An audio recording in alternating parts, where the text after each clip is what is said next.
este caso, el ente rector, la DGCP, cualquier marco normativo que se emita será a través de una resolución directoral, ¿no?, de ese ente rector.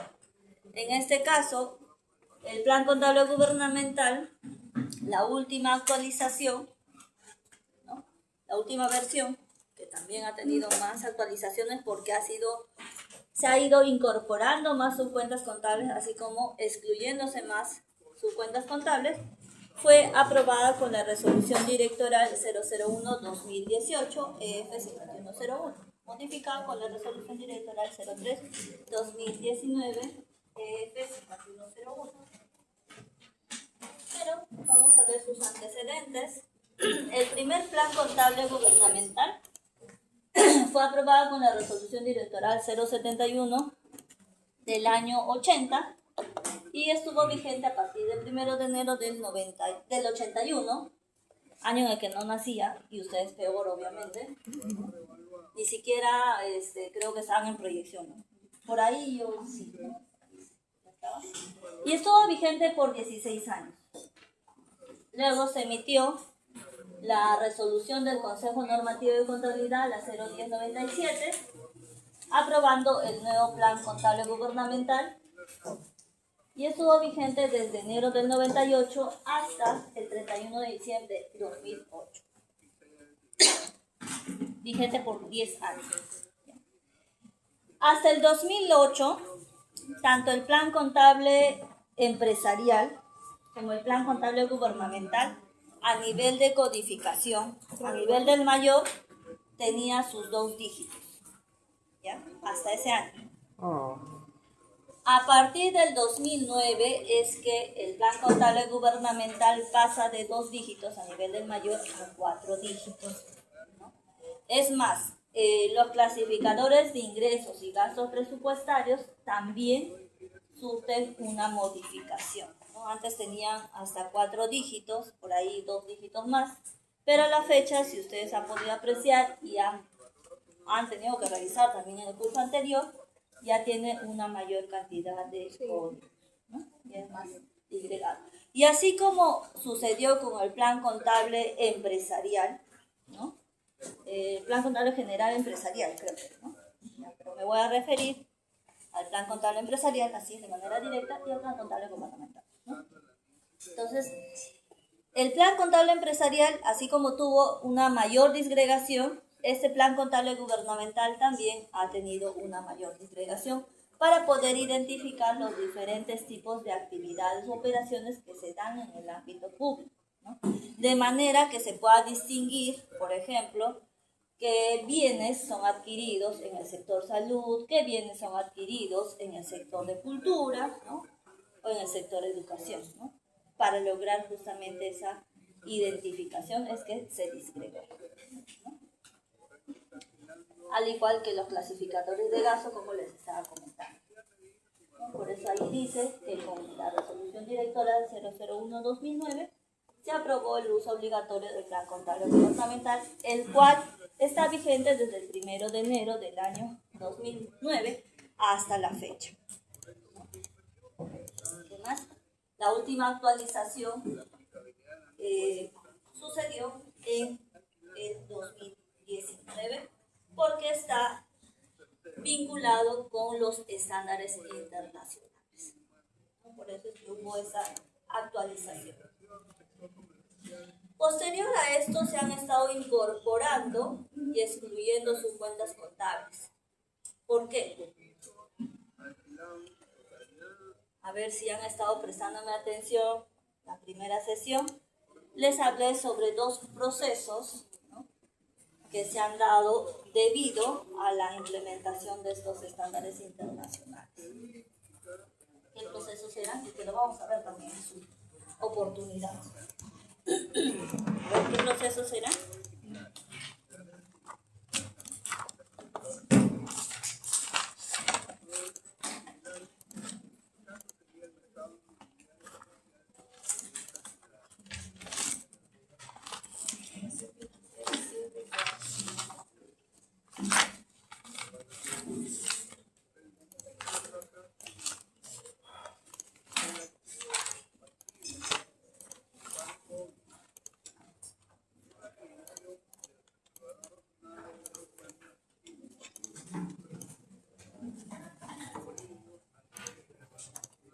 Les hablé sobre el proceso de depuración y sinceramiento contable, ¿no?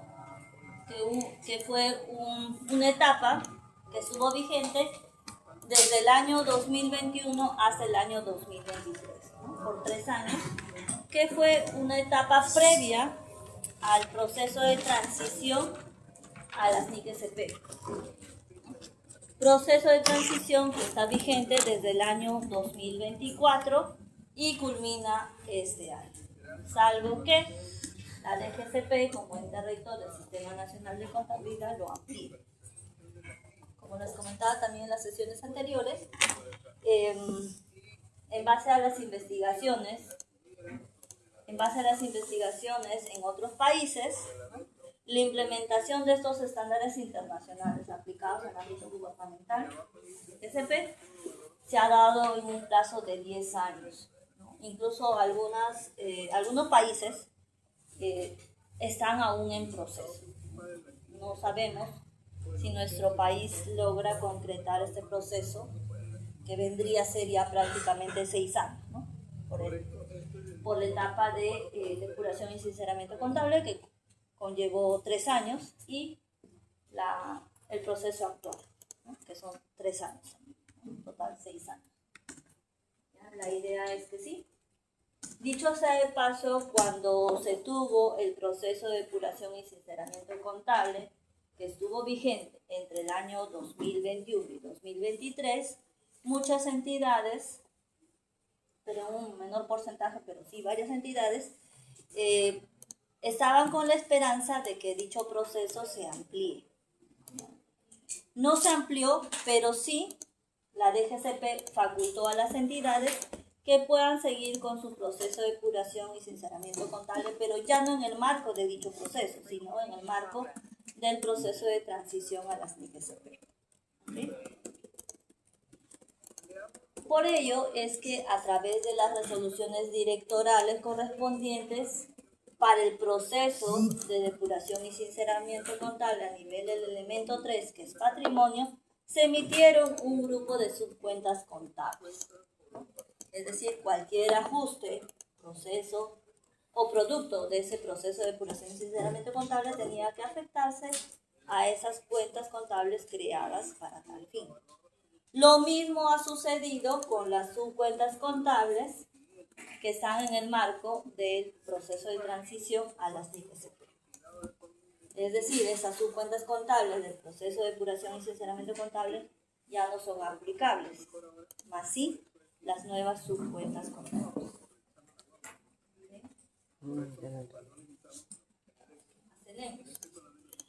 El plan de cuentas está interrelacionado con los clasificadores de presupuestos, ingresos y gastos en función al Manual de Estadísticas de las Finanzas Públicas. Como les comenté, hay un paralelismo entre las subcuentas contables, ¿no? o equivalencias de estas subcuentas contables con cada uno de los clasificadores de ingresos o gastos presupuestarios, que también lo vamos a ver en su oportunidad. Dice, este plan de cuentas fue elaborado en observancia a las NIC-SP, oficializadas por el Consejo Normativo de Contabilidad en su momento, ¿no? Porque recuerden que estos estándares internacionales han tenido diferentes ediciones. La que se está aplicando en el ámbito gubernamental, ¿de qué edición es? 2010. A ver, señores. Estos estándares internacionales de nuestro país están vigentes y no se han estado aplicando de manera obligatoria desde el año 2002, ¿ya? En sus diferentes ediciones. Por eso es que ahí menciona que en su momento fue oficializada por el Consejo Normativo de Contabilidad. A la fecha, ¿no? Es oficializada por la DGCP. Entonces, la DGCP ha tenido la responsabilidad de oficializar la edición del año 2022 de estas NIC-SP, el cual incluye 43 NIC-SP. A la fecha ya estamos en la edición 2025, que incluye 50 NIC-SP, emitidas por el IPSAS-BIN. ¿Sí? Entonces, es de Luego dice, constituye fuente de datos para la compilación de las estadísticas de las finanzas públicas. Porque como les vengo comentando, no solo es la elaboración de los estados financieros y estados presupuestarios, sino también de información complementaria. Información complementaria como cuáles, a ver,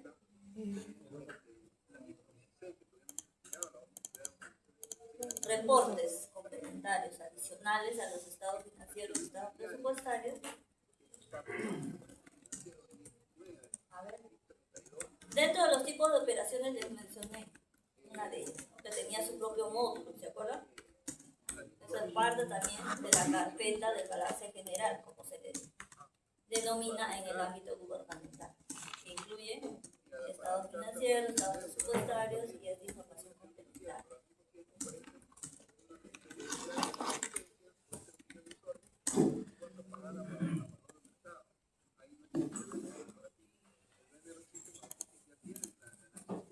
Las transferencias financieras, ¿se acuerdan? Es la parte de la carpeta del balance general en una entidad pública. Otra de la información complementaria son las operaciones recíprocas. La otra información complementaria que se envía al MEF, a través de la DGCP, al sectorista correspondiente, son las demandas judiciales que la entidad pública puede tener en mayor o menor medida. Algunas tendrán pues 5, 10, a los en la entidad en la que estoy son una cantidad interminable de demandas, sentencias. Entonces estas sirven para justamente la elaboración de las estadísticas de las finanzas públicas. ¿Y qué eran las operaciones complementarias, las operaciones recíprocas? Eso también les comenté.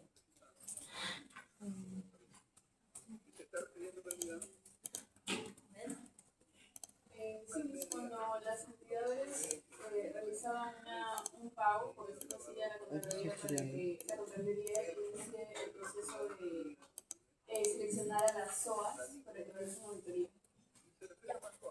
Constituye operación recíproca porque se da entre entidades públicas, pero también, en el caso puntual que está brindando su compañera, también constituye transferencias financieras recibidas y otorgadas para las entidades. ¿Okay? El plan contable gubernamental, la versión actualizada, dice acumula información sobre hechos económicos que una entidad debe registrar. Pero no solo hechos económicos, sino también otro tipo de hechos, ¿no? ¿Cuáles serán esos 3 tipos de hechos? Financieros, presupuestarios, patrimoniales. Hechos económicos, financieros y patrimoniales, ¿cierto? ¿Qué más dice? Proporciona códigos para el registro de transacciones y la obtención de estado financiero, ¿no? Tiene una codificación máxima de 10 dígitos, sin embargo, la entidad como tal, así como sucede en el ámbito privado, puede agregarle más codificaciones, ¿no? Para un tema de control, de repente por sus sedes, qué sé yo, distintas a sus ejecutores. Estandariza el registro de las transacciones de las entidades para proporcionar información. Esa estandarización, ¿alineado con qué principio del Sistema Nacional de Contabilidad estará? Haciendo un recordaris, ¿cuáles eran los principios del Sistema Nacional de Contabilidad?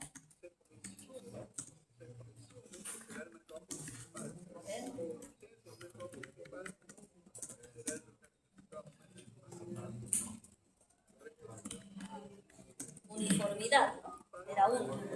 ¿Qué más? Empresa en marca. No los principios generalmente aceptados. No los principios generalmente aceptados, sino los principios del Sistema Nacional de Contabilidad. Era uniformidad, transparencia, fiabilidad, devengo, ¿no? Y oportunidad. Eran 5.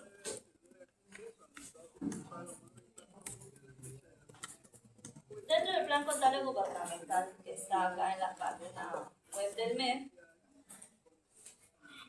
ustedes ponen ahí en el Google, plan contable gubernamental, ¿no? De manera directa les va a enviar a esta página donde van a encontrar el plan contable gubernamental 2019 que les estoy comentando.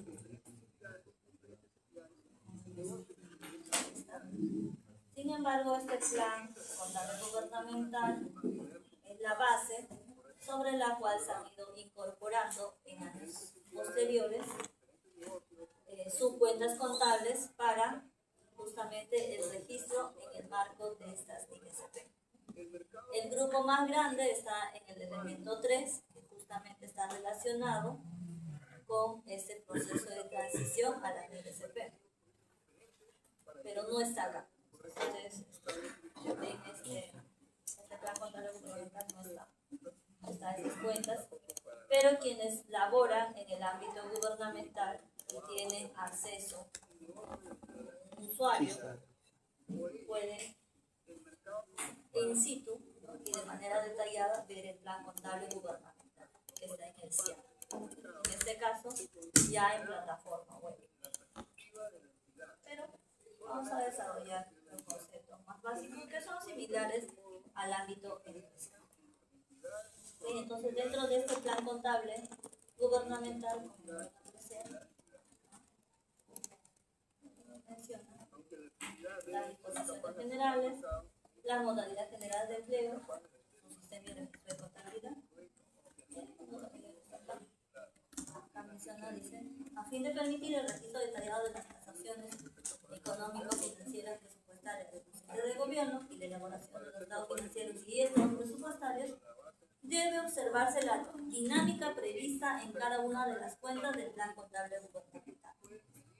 Las operaciones deberán ser registradas en las cuentas cuyo título corresponde a su naturaleza, sin establecer compensación entre ellas. ¿A qué se referirá cuando dice sin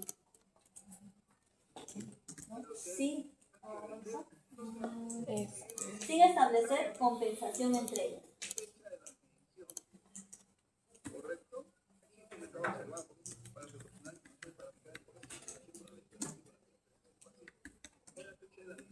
A ver, coméntenme qué se les viene a la mente ahí con el desarrollo ya de su criterio profesional.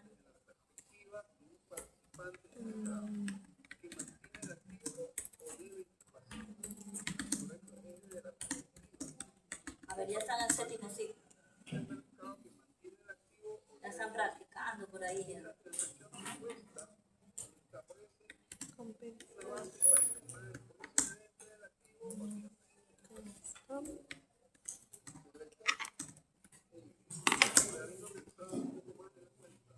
En las entidades públicas se realizarán operaciones en moneda extranjera. Sí.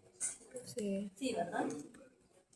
Ya, entonces, ¿qué sucede cuando se generan operaciones en moneda extranjera? Hay un diferencial de cambiario, ¿no? De por medio, ¿no? Llámese como ganancia o como pérdida, ¿cierto? Favorable o desfavorable.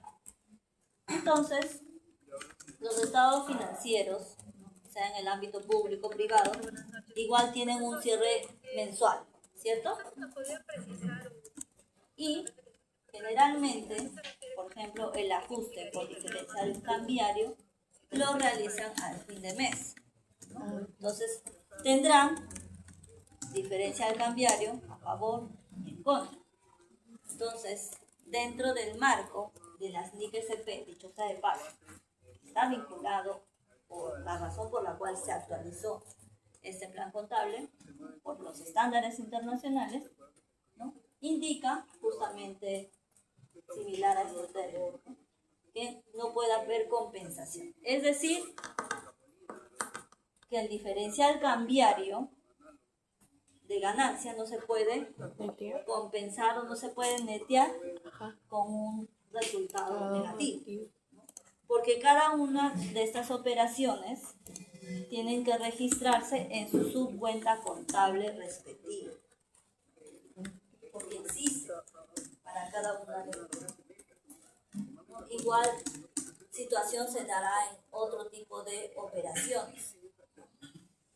En las NICRCP incluso precisa que de manera excepcional y autorizada, justificada, solo en algunas operaciones se podría dar un tema de compensación.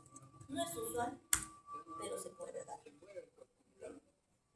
¿Qué más nos menciona? Las entidades utilizarán las cuentas principales a 4 dígitos y las que a más dígitos se precisan en la lista de cuentas del plan contable gubernamental. Como les comenté, hasta el año 2008, tanto el plan contable gubernamental como el empresarial, a nivel del mayor tenía 2 dígitos. A partir del 2009 en adelante, el plan contable gubernamental ya contiene a nivel del mayor 4 y su disgregación correspondiente. ¿Qué más? Los códigos libres, dice, serán utilizados para implementar nuevas cuentas en el futuro, de acuerdo a las necesidades y el requerimiento de las entidades usuarias al órgano rector del sistema. ¿Qué elemento estará libre? ¿Se acuerdan que comentábamos también los criterios? El presupuesto. El 8 es el elemento para la contabilidad presupuestaria. Pero había otro tipo de contabilidad que está pendiente todavía de implementarse a nivel de entidades públicas. ¿Era la contabilidad de qué? Claro, la contabilidad de costos. Para esa contabilidad está resguardado o está reservado el elemento 7. ¿Se acuerdan? Así como en el plan contable de aplicación empresarial, ¿no? Hay codificaciones que están libres o dentro del correlativo, ¿no? Están libres, ¿no? Situación similar también se da en el plan contable dentro de cada uno de los mayores. Bueno, la contabilidad se lleva en idioma castellano y en moneda nacional, ¿no? A pesar de que se pueda realizar una operación en moneda extranjera, pues esta tiene que tener su conversión a sol. Y bajo cumplir el principio de la partida. Entonces, el registro de la información es única y es obligatorio a través del CIAP. Como les vengo repitiendo de manera incansable, todas las entidades públicas, sin excepción alguna, utilizan para el registro el CIAP, que es el medio oficial para poder reportar sus ingresos, sus gastos, activos, pasivos, y también las operaciones que se registran mediante cuentas. Dice, todas las operaciones registradas en los libros principales y auxiliares deberán ser sustentadas con los documentos fuente debidamente fechados y refrendados por los responsables. En casos excepcionales, al no contar oportunamente con la documentación sustentatoria, el registro contable correspondiente será autorizado por la Dirección General de Administración, a sus veces, adjuntando finalmente el documento fuente correspondiente. ¿Y cuáles serán estos libros principales? El libro diario. Son similares a los del ámbito empresarial. ¿Cuáles son los libros principales? A ver, señores del 7º ciclo. A puertas de salir. Diario, mayor. Claro, sin miedo, chicos. Libro diario. Diario, mayor. ¿Qué más?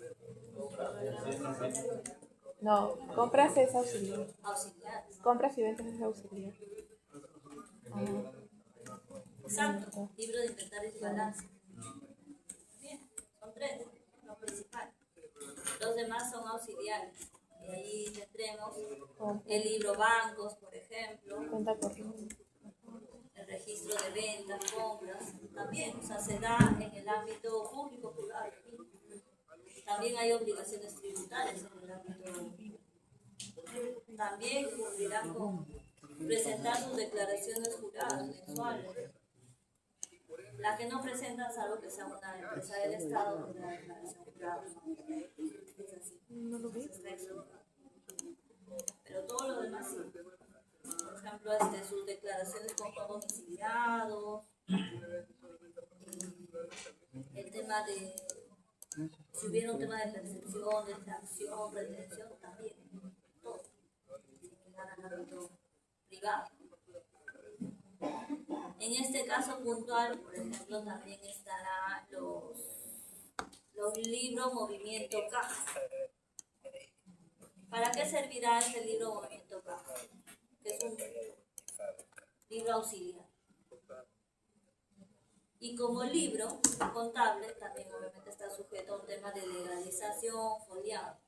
Todavía no hay una autorización expresa del ente rector que permita llevarlo de manera digital. No se aplica los libros electrónicos como tal. Sí pueden llevarlo. Es más, hay algunas entidades, por ejemplo, el tema del registro de compras y ventas, lo llevan ya de manera digital, aunque para efectos del ente rector no está dentro del control. Miss, Pero sí, el libro de movimiento de caja. creo que la delegada no vino hoy. O sea, si gusta puedo apuntar las participaciones y ya se lo envío por chat. Gracias. ¿Para qué servirá el libro de movimiento de caja, chicos? A ver. Para controlar las entradas y salidas del efectivo. Exacto. ¿Le han escuchado a su compañera? ¿Sí? O si quieren lo repito. Para controlar las entradas y salidas del efectivo. ¿Y cuándo se darán esas operaciones?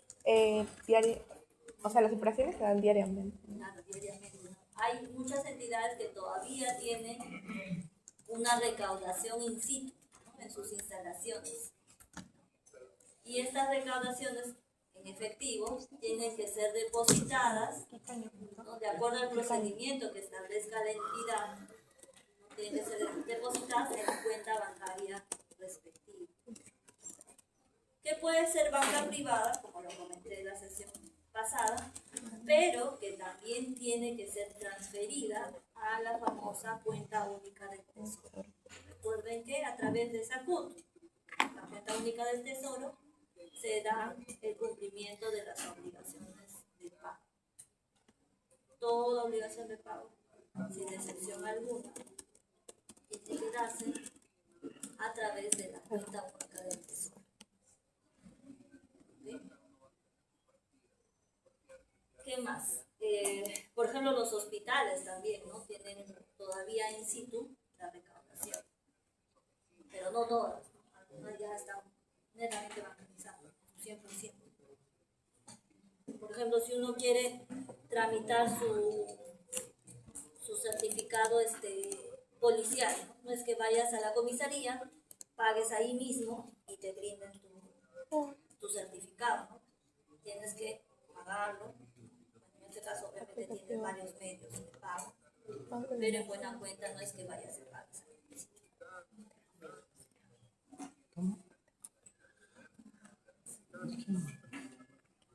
Respecto de esta documentación sustentatoria, como les comenté también en la sesión anterior, hubo una oportunidad en que el área de control patrimonial no entregaba la información al área de contabilidad, no de manera oportuna, ¿no? Entonces se tuvo que justamente en el marco de estas aprobaciones, ¿no? Por parte del ente rector, generar una suerte de documentación sustentatoria de manera temporal, y para lo cual obviamente se tiene la autorización de la máxima autoridad administrativa de la entidad, en este caso la DFA o quien haga sus leyes.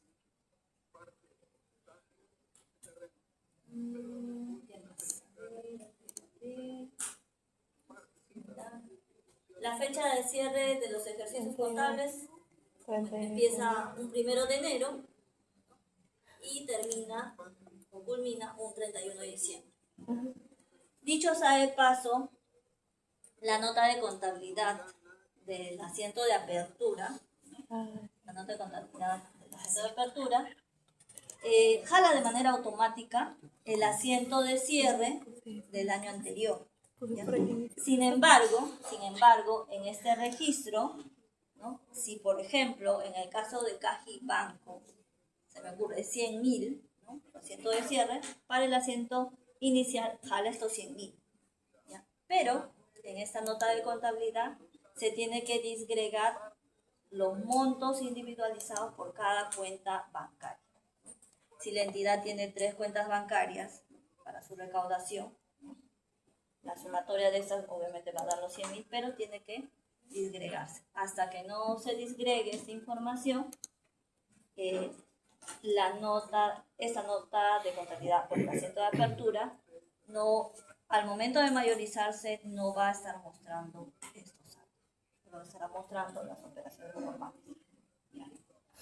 Eso es la parte operativa, ¿no? En el caso de esta nota de contabilidad. Igual en el asiento de cierre también se tiene que disgregar. Otro de los aspectos que se tiene que disgregar es la reciprocidad.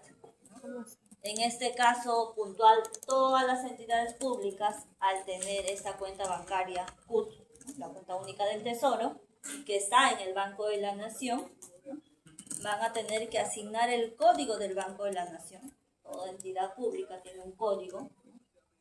Entonces, ese código para que pueda mostrarse en los reportes de operaciones recíprocas. Igual, por ejemplo, el caso que mencionó su compañera, el tema de la transferencia financiera, ¿no? De la Contraloría, ¿no? Es información complementaria que forma parte de la carpeta del balance general, ¿no? Las operaciones recíprocas que están sujetas, así como las transferencias financieras, también están sujetas a una conciliación. Entonces, cada operación que se genere con una entidad pública, ¿no? Tiene que asignarse su código de operación recíproca. No, pero sí, Sumamente importante. ¿es este flujo efectivo? ¿Cuál? ¿Es este flujo efectivo? Este es el plan contable gubernamental. El elemento 1, 2 y 3 se estará mostrando en el estado financiero. Estado financiero de situación. Bueno, en este caso el estado de situación financiera, el famoso F1. Y el elemento 4, 5 y 6, ingreso, gasto, resultados, se estará mostrando en el estado de gestión o, como ustedes lo conocen, estado de resultados. Luego el elemento 8 estará mostrándose en los estados presupuestarios. Y el elemento 9, similar al caso del ámbito privado, se estará mostrando también en el estado de situación financiera, como el famoso F1 en el ámbito gubernamental. La aplicación se da en los 3 niveles de gobierno: nacional, regional y local. En el nacional estará el gobierno central, es decir, ahí estarán todos los 3 poderes del Estado. Estará también los organismos constitucionalmente autónomos.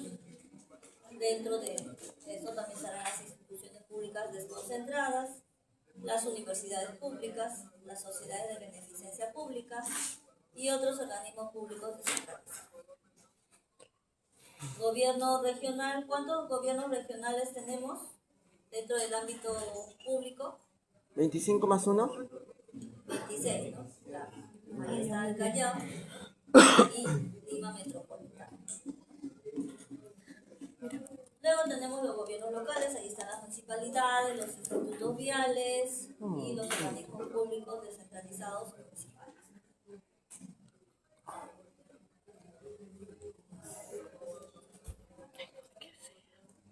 Y en el caso del CIAS visual, que esperemos nos puedan habilitar los laboratorios, ¿no? Vamos a poder ver el CIAS visual. En este caso, en el CIAS Landing, que es la versión web del CIAS, el plan contable se muestra de esta manera.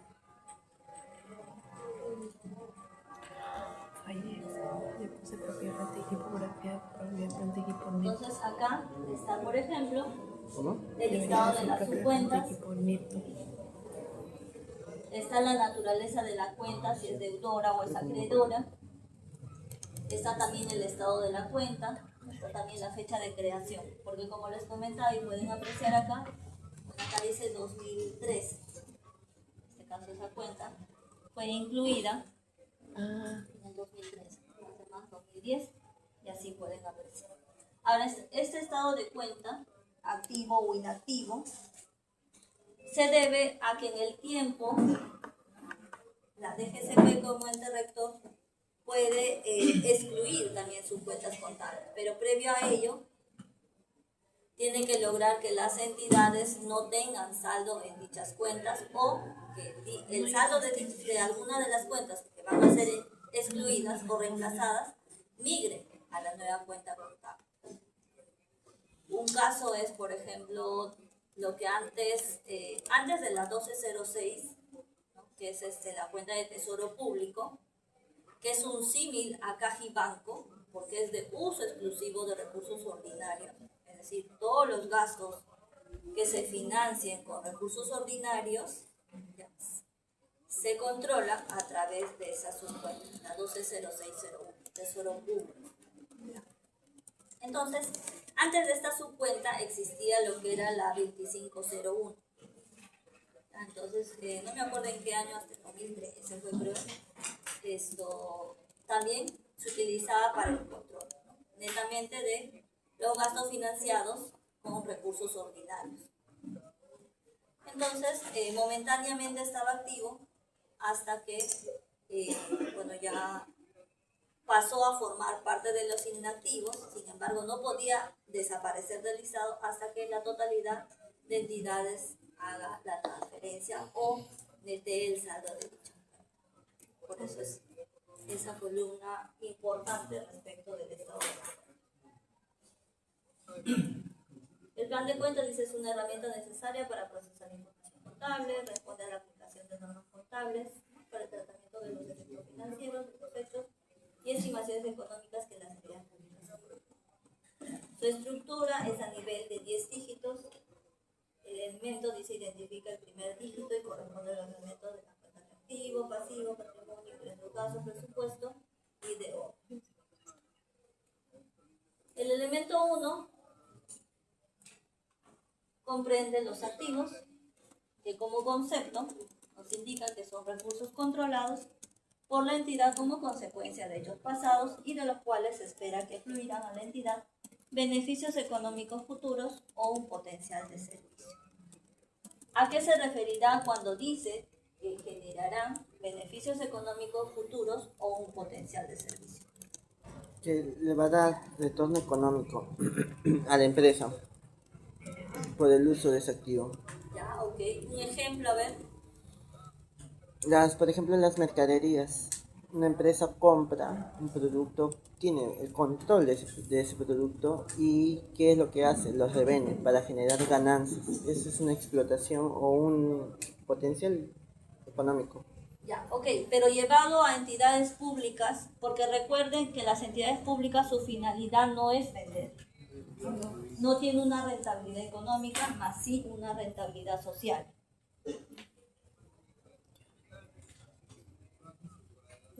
Sí está bien lo que has mencionado, pero aplicándolo al ámbito público, ahí tendría una variación. La variación no es el potencial de servicio, porque o sea, todas las obras, todo lo que se dedica a los gastos, pues va dirigido a obras, porque es por el fin del Estado, es por el bien del... Brindar servicios, ¿no? Por ejemplo, una laptop, ¿no? Lo adquiere para poder procesar información, ¿no? Por ejemplo, para generar sus estadísticas, para de repente dar atención, ¿no? Vía mesa de partes, ¿no? Todo virtual. O un tractor, parte de su activo, que va a permitir justamente cubrir una necesidad, en este caso, por ejemplo, desbloquear, ¿no? Una carretera frente a un derrumbe que pueda haber. ¿Qué más?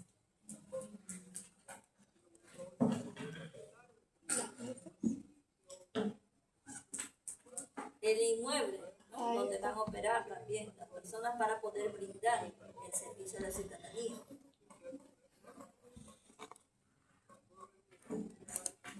más estará constituyendo activos para las entidades públicas. Ya mencionó su compañero inventarios. ¿Qué más? Los inmuebles, los intangibles, también, claro. Kennedy Rodríguez, Kennedy. Su disponible también, ¿no? También tendrán recursos, si es que generan recursos directamente recaudados, o por ahí las donaciones que puedan ingresar, ya sea en efectivo, en efectivo o en bienes. ¿Qué más? Pasivos, elemento 2. Obligaciones presentes de la entidad que provienen de hechos pasados y cuya liquidación se prevé que representará para la entidad un flujo de salida de recursos que llevan incorporados beneficios económicos o un potencial de servicio. Ejemplos. De las pensiones. Ajá.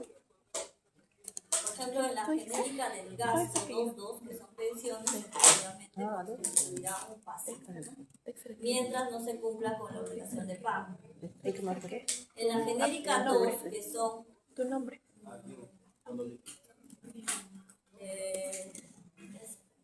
es la genérica 2.1, personal y obligaciones sociales, ¿no? Estarán, por ejemplo, las planillas de haberes, las planillas del personal contratado, CAS, básicamente. En la genérica 2.3, que son bienes y servicios, a ver, ¿qué me pueden comentar? Su compañero que está con mascarilla creo que quería comentar. Bueno, respecto a un pasivo para el sector público, para podría ser en las contingencias legales como el Estado, en caso de que falla En caso sea una sentencia en calidad de cosa juzgada.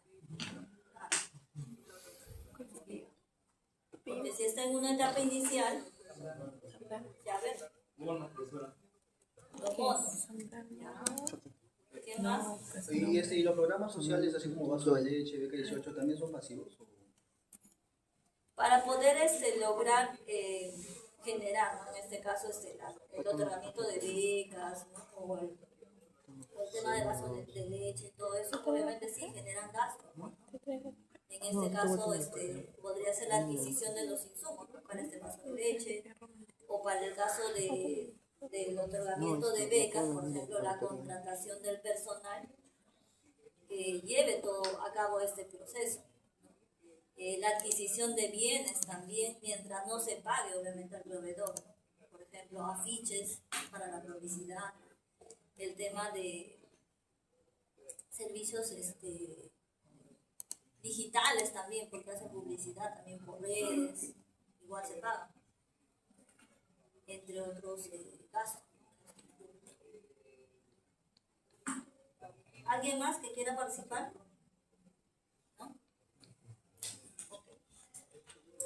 Patrimonios, de participación residual que queda sobre los activos de la entidad después de deducir todos los pasivos. Ingresos, conjunto de transacciones que aumentan el patrimonio neto de una unidad gubernamental. Y ahí hablábamos de los hechos económicos, ¿no? Que constituirán ingresos para las entidades públicas. Claro, todas las recaudaciones, ¿no? Por impuestos, tasas. Ahí están clasificados como ingresos tributarios, ingresos no tributarios y otros ingresos. Por ejemplo, en el caso de nuestra alma mater, ¿qué constituirá otros ingresos? ¿Qué constituirá ingresos no tributarios? No. Porque su finalidad en buena cuenta son brindar servicios educativos. Y sí, claro, a través de los posgrados, a través del CERCEO. También cuando los jale, van a tener que llevar su curso de verano, también generará pues ingresos no tributarios. Y otros ingresos, pues como lo ha mencionado uno de sus compañeras, creo yo, es el alquiler del estadio. ¿Qué más?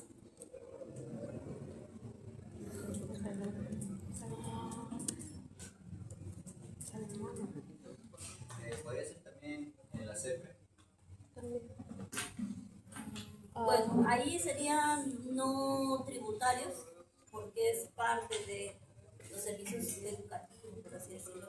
El alquiler del teatro, ¿no? ¿Cómo se llama? Del auditorio principal. Claro, todo lo que es alquileres de inmuebles es otros ingresos.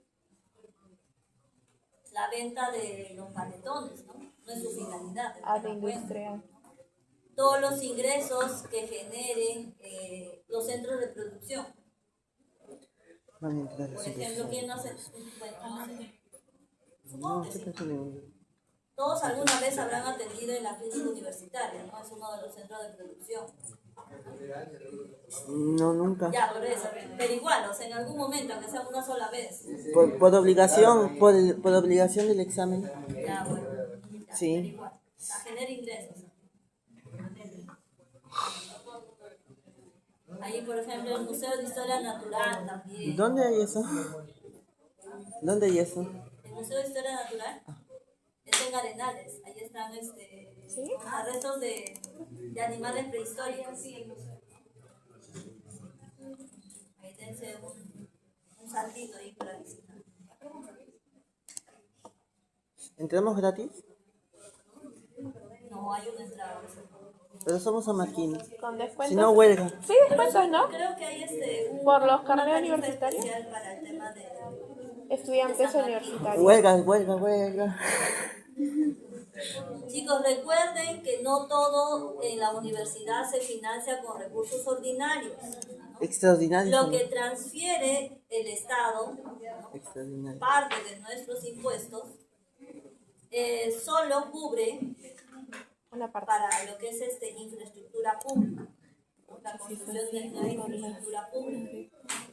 Cubre también las planillas. ¿Ya? Básicamente es todo lo demás. La entidad como tal, en este caso nuestra alma mater, tiene que generar como recursos propios, que constituyen recursos directamente recaudados. Gastos, conjunto de transacciones que reducen el patrimonio neto de una unidad gubernamental. Ahí, como lo estaba mencionando, serán por todos los gastos en planillas, ¿no? Las subvenciones, los gastos en bienes y servicios, bienes corrientes básicamente, porque los bienes de capital forman parte de los activos no financieros y constituyen activos. Los resultados, elemento 6, de todas las partidas de ingresos y gastos reconocidos en un ejercicio deberán incluirse en la determinación del superávit o déficit de dicho ejercicio. Acá lo que podría precisar es que antes del proceso de transición a las NIC-SP, ¿no? La DGCP emitía de manera anualizada las directivas de cierre contable. En algún momento, por ejemplo, indicó que las operaciones de ingresos o gastos de ejercicios anteriores, no registrados obviamente en su oportunidad, tenían que afectarse a la cuenta de ingreso o gasto del ejercicio, es decir, al elemento 4 o 5 según corresponda.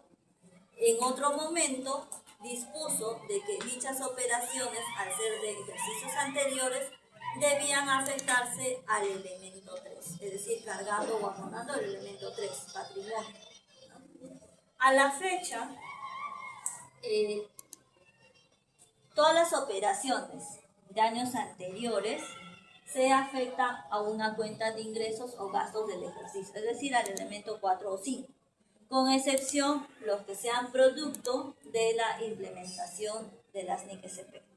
Estas de manera obligatoria tienen que afectarse al elemento 3, que justamente a través de una resolución directoral, la DGCP incorporó un grupo de subcuentas para tal fin. Luego el elemento 8, la cuenta de presupuesto, sirve para registrar el presupuesto institucional de apertura, que es lo que vamos a desarrollar en clase la próxima semana. Sus modificaciones y el presupuesto institucional modificado. la ejecución de ingresos y gastos por cada fuente financiera. Ahí básicamente la variación es a nivel de su cuenta, ¿no? No es el método. Las cuentas de orden dice registro de los derechos y responsabilidades contingentes susceptibles de ser cuantificados razonablemente y que puedan afectar la estructura financiera de la unidad gubernamental. Incluye, dice, el registro de los contratos contingentes, juicios pendientes, entre otros. A ver, si me han estado siguiendo Ya. en las sesiones anteriores, no me están prestando atención, me pueden brindar los ejemplos de operaciones que se registran en cuentas de orden. Incluso en la sesión pasada no mencioné. Sí, sí mencionó.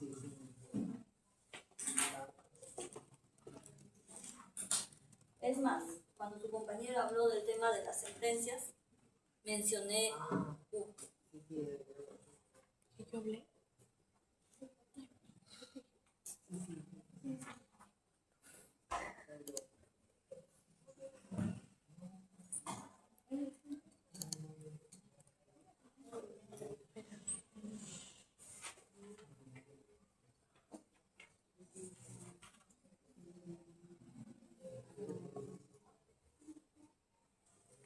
o sea, si les tomara un examen, un pequeño examen así, lo jalo a todos. Más fácil, me los llevo a verano. No. Recuerden que van a generar ingresos para la facultad, pues aporte, chicos.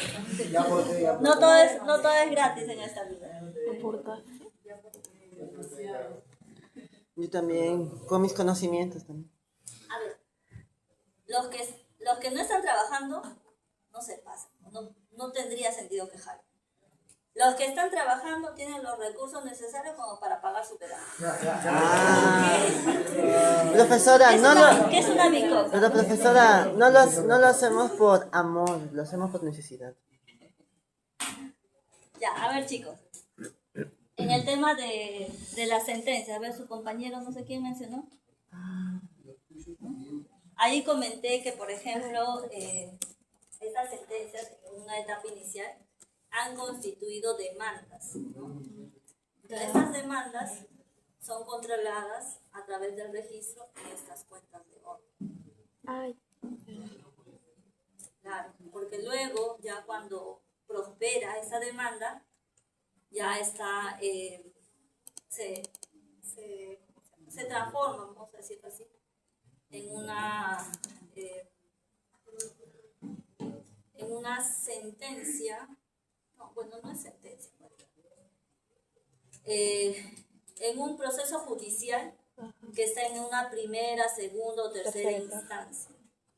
O incluso puede estar en calidad de cosa juzgada, pero sin orden de pago. Mientras esté en estas 3 o 4 categorías que he mencionado, se registrará una provisión. De manera precisa será pues un cargo al gasto con abono a una cuenta por pagar de provisiones. Y luego cuando ya está la sentencia firme, ya es una sentencia en calidad de cosa juzgada con orden de pago, esta cuenta por pagar se reclasificará a una cuenta por pagar ya definitiva. ¿Entonces serviría como cuenta fuente? O sea, Claro, es una cuenta. ¿Qué más? Está, por ejemplo, los bienes de capital que les comentaba, que forman parte de los activos no financieros, ¿no? Maquinarias, equipamiento, cuyo valor unitario no supera un cuarto de la UIT. ¿Se acuerdan que les comenté? Son bienes no depreciables, pero que están sujetos a un inventario, a un control, está sujeto a la conciliación también entre el área de control patrimonial y el área de contabilidad. Eso les comenté en la sesión pasada. ¿Recuerdan? Sí, ¿no? O lo dije en otro salón y acá me olvidé. Claro, ya exacto, sí. cuando les estaba Cuando aplicando buscamos. el catálogo de bienes nacionales. acá está. ¿Qué más estará acá en cuentas de orden? No, en la primera sesión, si mal no recuerdo, hablábamos sobre el tema de las cuentas por cobrar. ¿Qué es lo que sucede con las cuentas por cobrar cuando ya pasa el tiempo? Son castigadas, claro. Hay una estimación también, ¿no? Por el deterioro. Y pasan a cuentas de orden, no es que desaparezcan. Obviamente agotando la vía administrativa o las vías legales, según corresponde. ¿Qué más? ¿Qué más estará ahí?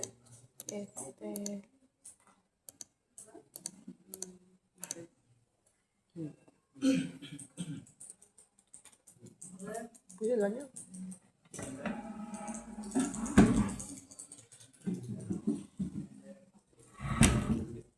Ahí estarán también las cartas fianza.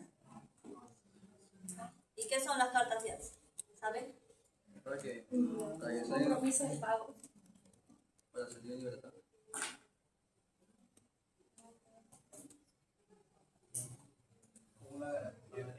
Exacto, es como una garantía, ¿no? Cuando se constituye un procedimiento de selección, ¿no? Llámese licitación pública, subasta inversa, ¿no? Todos los procedimientos de selección, ¿no? Conllevan a que el proveedor dé como garantía una carta fianza, ¿no? Es decir, un título valor que al ejecutarse por alguna penalidad en la que puede incurrir el proveedor, ¿no? Puede ejecutarse esa carta fianza y constituirse en un efectivo, equivalente de efectivo. Es decir, no necesita la entidad para resarcir esa penalidad. Esa penalidad que el proveedor le abone, sino que el importe está como garantía a través de ese título valor, carta fianza, logra que los recursos sean incorporados a la entidad. Entre tanto, estará en cuentas de oro, sujeta a un control. ¿Qué más? ¿Qué más estará en cuentas de oro?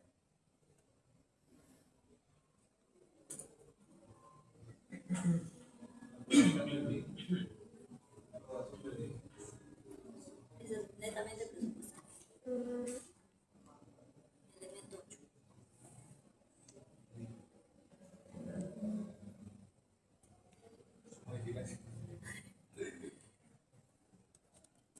Las entidades, hasta antes de la pandemia, básicamente, estaban autorizadas a emitir cheques, ¿no? Para el pago de sus obligaciones. Pero actualmente el uso de cheques está condicionado al tema de tributos. Lo demás es abono en cuenta del proveedor. Pero igual genera un asiento en cuentas de orden en la fase giro y su contrasiento en la fase pagado por estas cartas órdenes electrónicas. Son la autorización que la entidad brinda a la entidad bancaria para que se efectivice ese abono en la cuenta del proveedor o del trabajador de la entidad. Esto también constituye cuentas de orden. También de manera automática, cuando hay de por medio una orden de compra, una orden de servicio, un contrato de obra, genera también un asiento a nivel de cuentas de orden.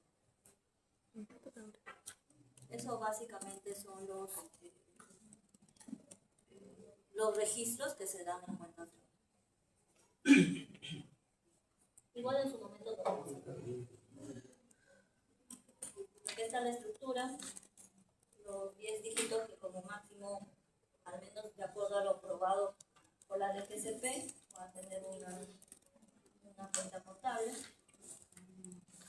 Un ejemplo es la 1301, que vendría a ser su equivalente de la 20, pues, ¿no? Inventario, sí. 20 en el plan contable empresarial. ¿No? Empresarial. Ajá, como este. La 1301. La 1301 vendría a ser la 20.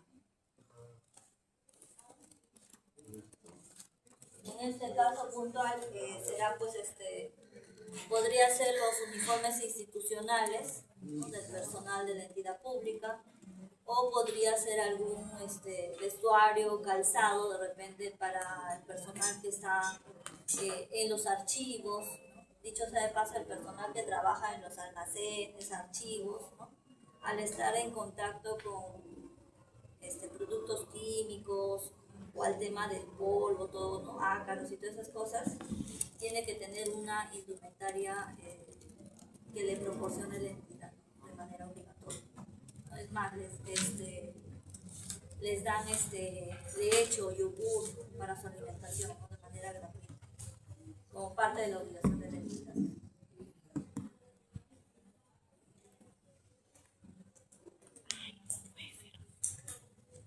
Bueno, la descripción y la dinámica contable, el plan contable por cada una de las cuentas del mayor está establecido de esta manera: contenido, nomenclatura, reconocimiento y medición, dinámica de la cuenta, presentación, comentario y las NIC-SP, que son de aplicación para cada uno de estas cuentas del mayor.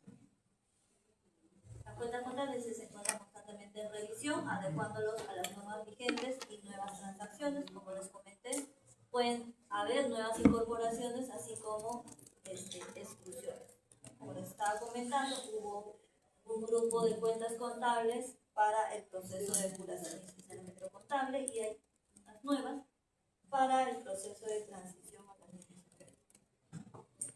La DGCP dice dictará los procedimientos necesarios para la actualización a través de normativa. Lo que es el catálogo de cuentas. Acá tengo una comparación entre el plan contable general empresarial versus el plan contable gubernamental. Y acá lo aplicable, ¿no? Solo para el ámbito gubernamental es la contabilidad presupuestal, ¿no? A través del elemento 8. Y a nivel de sus diferentes fases del ciclo gastos, para la fase de compromiso solo genera contabilidad presupuestal, ¿no? Para la fase de vengado, además de la contabilidad presupuestal, estará la patrimonial. Y para la fase giro, la contabilidad patrimonial. En el ámbito privado, solo hay esto, pues básicamente, ¿no? Contabilidad patrimonial. Tanto para el vengado, que vendría a ser pues la afectación al activo o gasto, ¿no? Es decir, elemento 1, 2 y 3, ¿no? Sí. En el privado, o cuarto creo que de eso gasto, y su giro, pues, que es similar, ¿no? Tanto para el privado como para el público.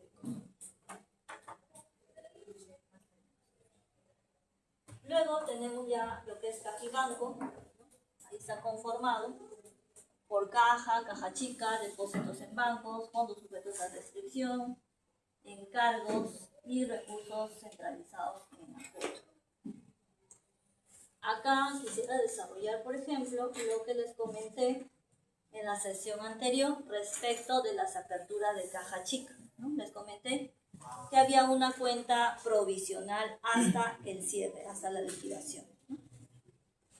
Por eso les dije que era importante que sepan también el tipo de operación, ¿no? En el caso de la apertura de caja chica, ¿qué tipo de operación era?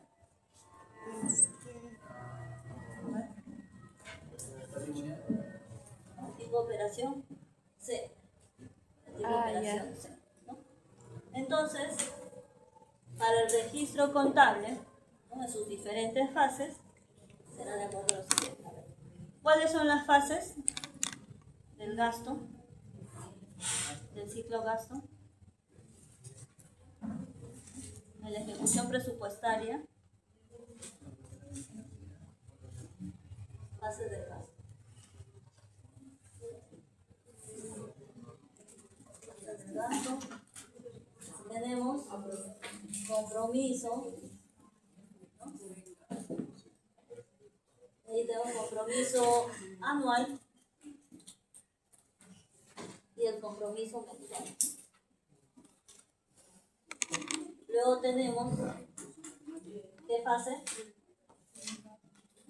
Sin miedo, ahí les estoy escuchando.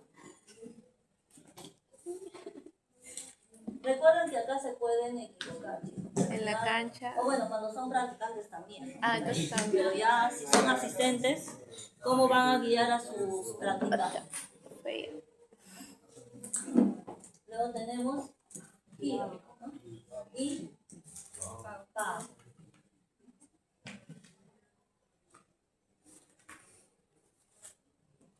En la fase de compromiso, el mensual no genera asiento contable, El anual sí. pero el anual sí, ¿no? Ahí será el elemento 8 contra el elemento 8, en su momento lo vamos a ver. Elemento 8 contra el elemento 8. El devengado, en este caso de apertura de caja chica, no generará asiento contable, así el giro estará en una 1101, 0202,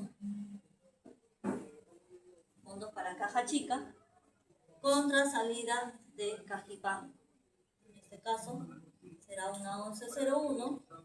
Ahí tiene su plan contable gubernamental, su cartilla verde, creo. Esta. Ahí está, ahí pueden revisar. Sin embargo, ahí no están las cuentas de la CUT, me parece que no está. No está la 110112, o sí. ¿La qué? 1101.12, 01, 1202, 1203. Ah, ¿Sí sí. está? Sí, recuerdos directamente recaudados. Entonces sí está. Sí, representa.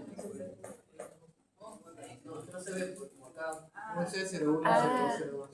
1101.0202. Ahí lo pueden ver en su plan contable gubernamental. ¿Ya? Con abono a una 1101, 1201, 1201, 1101.1201, CUT RDR. Si es que se financiara con recursos directamente recaudados. Ajá, porque hay otras más. Normal, ¿no? Se entiende. Hay endeudamiento. Ahora, si estuviera financiado con recursos ordinarios, eso les voy a explicar cuando veamos la 1206, ¿no? Y ahí voy a hacer bastantes precisiones porque en la entidad en la que estoy actualmente, ¿Usted? nos han observado, de verdad, que me hizo perder tiempo y de verdad me fastidió un poco. Deben ser del ámbito privado, ¿no? Que están haciendo la auditoría a esta entidad pública. Porque la observación es por qué no se ha registrado una planilla afectando al gasto. ¿Por qué la han registrado en la 120601? Esa es su observación. Entonces, justo con otros colegas hablábamos o sea, ¿cómo es posible que nos estén pidiendo información sobre eso, ¿no? Una aclaración, sustento técnico del registro de tal cosa. Entonces, bueno, decíamos, uno, deben ser del ámbito privado que están haciendo la auditoría, debe ser algún practicante o asistente que no ha revisado el plan contable gubernamental, Ay, ¿no? Entonces, bueno, sí, pero igual quita tiempo, sí, pero bueno, ¿qué hacemos? Y luego, el pagado, que a nivel de cuentas patrimoniales no genera asiento contable, más sí a nivel de cuentas de orden, ¿no? El giro es una 910309, si mal no recuerdo. Cartas órdenes, dice, me parece. 910309. Con abono a una 910409. Y a su vez, en la fase pagado será un contrasiento, como les comenté. Será una 910409 contra una 91039. ¿Cuál es ese que dijo? ¿El último? 910309 que era mi. 9103.09. Carta orden electrónica. Sí, ¿Sí? La 910308 son cheques girados. claro, sí. ¿Ya? Pero, como les comenté, el tema de los cheques netamente son para tributos. ¿Ya? Para los otros gastos, generalmente se utiliza la 910309 como un tema de control. En la fase giro y en la fase pagado, un contrasiento de esta cuenta. ese giro tiene tantas cuentas como cuenta de ahorro. Exacto. ¿No? Tiene contabilidad patrimonial y cuentas de obra.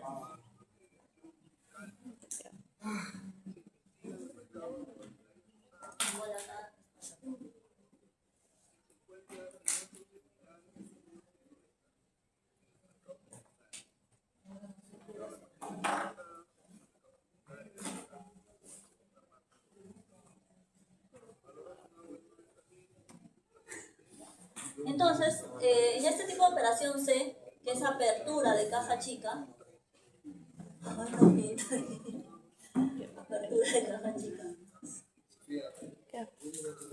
apertura de caja chica, esto será, normalmente es en enero, ¿no? En enero del No, no puedo hacer 2026, su permiso. por ejemplo, y les comenté que al cierre, con la liquidación de esta caja chica, es decir, al 31 de diciembre del 2026, esta cuenta provisional de caja chica se abonará, ¿no? Es decir, ¿y el cargo? ¿Qué elemento será? 910309. A ver, no puedes mezclar papas con camotes. No puedes mezclar cuentas de orden con cuentas patrimoniales. ¿Qué les dije? Que con la liquidación recién se afecta al gasto, ¿no? Claro. ¿Qué elemento es el gasto? Claro, exacto. El elemento 5. Puede ser una 5301 si es que con estos fondos de caja chica han adquirido algún bien corriente, ¿no? O si han contratado algún profesional o algún servicio, será una 5302, ¿no? Cargo al gasto con abono a esa cuenta provisional de caja chica. 5301, 5302.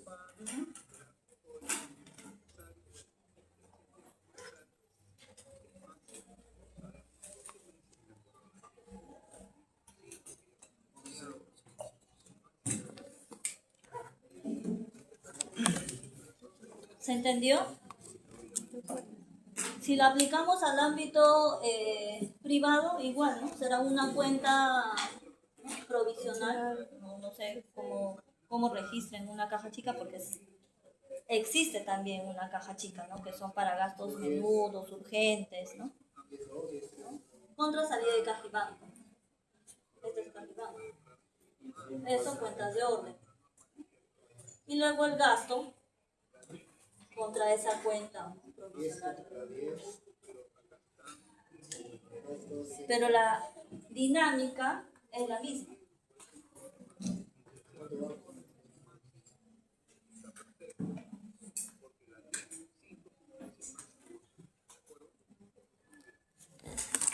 También les hablé sobre el tipo de operación RC, ¿no? Los reembolsos de caja chica. Ah, sí. ¿No? Los reembolsos de caja chica. Cuando hay Operación viáticos. Ya, entonces les dejo como tarea para la próxima clase, ¿no?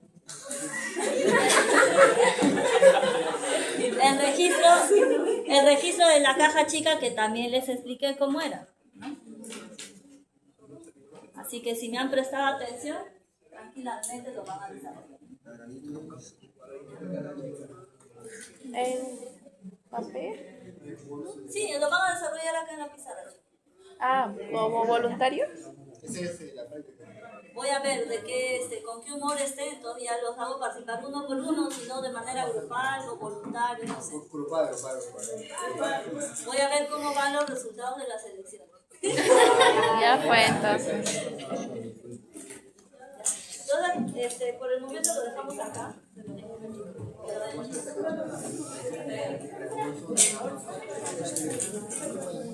Sí, también recuerden que tienen que traer el PIA, ¿no? Ya sea del 2026 o en su defecto 2025. El PIA de la entidad que les ha tocado, de acuerdo al grupo que han conformado. A ver, la señorita delegada no les ha informado nada. O revisen, ¿no? Revisen, ¿no? Pero No se acuerdan, ¿no? A ver, ustedes mismos han elegido a su delegada, si mal no recuerdo. Por ahí debe estar se mandó. Ah, ¿ves? Se mandó, se mandó. Sí mandó mis. Recuerden que están en las manos de la delegada. mal hablado. Sí está mis. Mal hablado. El lunes, el lunes. A los temas de cada grupo. No, es traer, vamos a desarrollar. Esa es la explicación. ¿Te moleste? Sí, dime, ¿qué pasó?